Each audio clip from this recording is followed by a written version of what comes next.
Welcome to this month's edition of Chatfield TV. I'm James Chatfield, and through regular episodes I'm going to update you with changing economic conditions, interest rates and all facets surrounding your finance situation.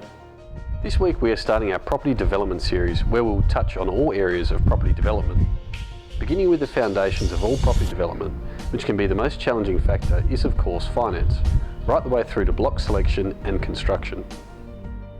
I will feature real case studies with investors who have made it through the development process, discussing everything surrounding property development.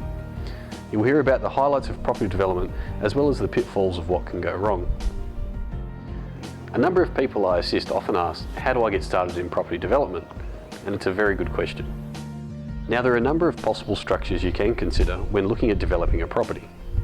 The type of option suited to you will depend on your personal circumstances, and you'll need to speak to an accountant and financial planner for further advice. The most common development scenarios are going it alone, where you are the sole owner of the property, you hold all of the risk and financial responsibility of the project.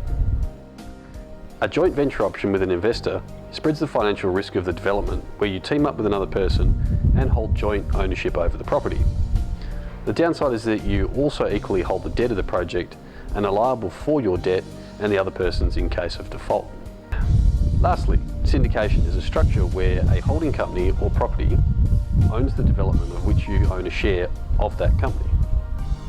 Typically, the shareholders purchase shares within the company and play a silent role in the development, and a professional developer or person appointed will take over management of the project. There are positives and negatives to every scenario, and you should consider your options carefully before making your decision.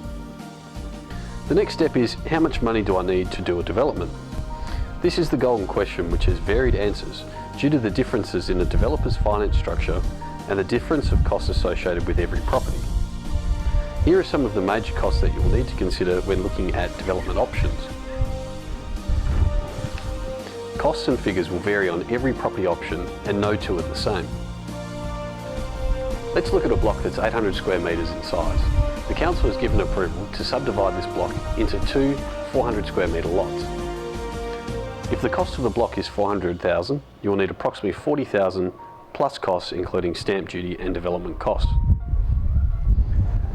Additional funds of approximately $50,000 are required for demolition, surveying and subdivision. Next week I'll show you how you can leverage your development to fund the next stage and common mistakes that developers make when assessing property. Investment rates are going up, so if you haven't done so already, please send me an email or give me a call to look at cheaper options.